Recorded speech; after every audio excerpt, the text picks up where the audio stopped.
This is Jacob Thomas. This is going to be my speech. We have Will, Tyler, and Steven. This is a speech on my pathway to college for my Communications 101 class, led by, I believe, Mr. Rice, or Professor Rice. So, you wake up. Sudden inspiration fills you.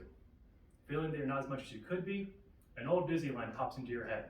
Keep moving forward. From the not so classically loved Meet the Robinsons. You were compelled to improve yourself, be someone more. So, for a laugh, you go to your boss's office, sit down looking solemn, and say, I'm finally going to follow your advice. Going back to school. He looks at you. Good, about time. You'll be 35 when you're done. Still young. You don't feel young, but you get his sentiment. I plan to make you understand what going back to college actually means to me, and my pathway of how I got here. In hearing my backstory, I hope it's possible to inspire you to go through personal growth and to do right by those who've done good by you. During this brief speech, hopefully brief, I plan to take you on a tour of my past, including my academic wandering through community college, my intro to land surveying and how it landed me in Reno, and how it led to me going to college for self-improvement and sarcasm. Before the sudden urge to dive back into college, I went to school in a community college in the Bay Area, a little school called Los Fenonos Community College. After graduating high school, I was told by my parents I need to go to school, for that's what one does. I started with the idea of wanting to be a chemical engineer. It had prestige, it hopefully had less speeches and essay writing than normal classes in liberal arts. It was a smooth path for me through all the prerequisites, but I discovered I can't stand chemistry. Once I got to organic chemistry, I hit a blockade. I learned how to do chemistry, how to do formulas, but not a love of chemistry. So, I struggled. So I switched to a math focus and decided once I figured out what I really wanted to do, I was going to go to a real college. 4 years later, in a 2-year college, I realized my cold feet were never going to truly thaw. Now, on to how I felt at survey. After growing tired academically floundering, I quit school and got a semi-dead-end job, working in Oakland, California, in a warehouse.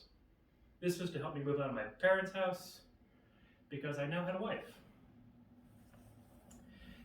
who wanted to go full-time to cosmetology school.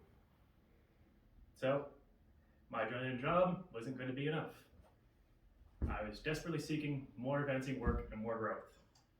During a family barbecue, a friend of my father's was complaining that they needed an apprentice to check a box on a large government contract.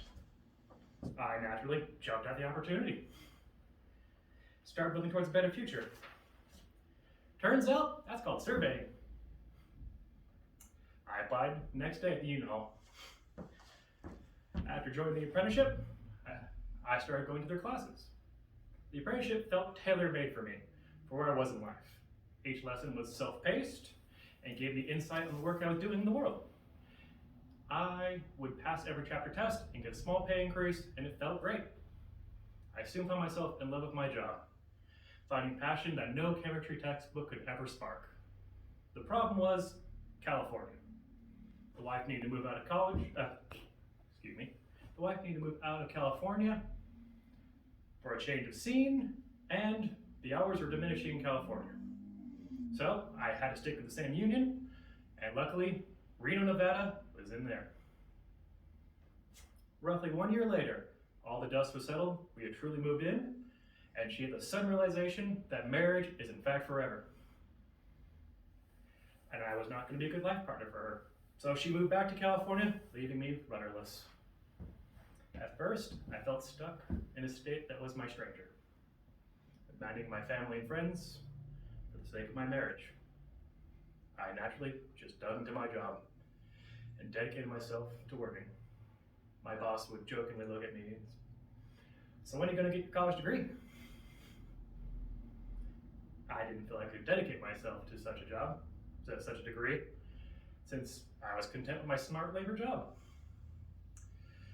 But the kindness and positive words were in the back of my head. Up until my mother passed. It came all of a sudden. When I told my boss the news, I was given 3 days paid leave to go take care of it and console my father.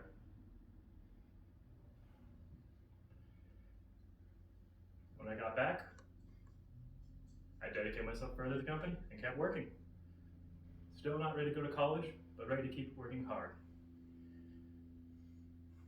Then came an insult from an ex-partner. Me not having a college degree was a black mark in her eye.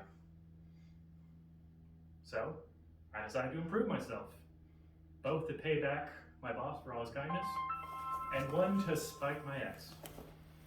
To wrap this up, I've talked about 3 major things in my life that led me to college. My unfocused beginnings in community college, my intro to surveying, how it landed me in Reno, and finally, I found a way to sarcastically improve myself and go to college. Also spite. Keep moving forward.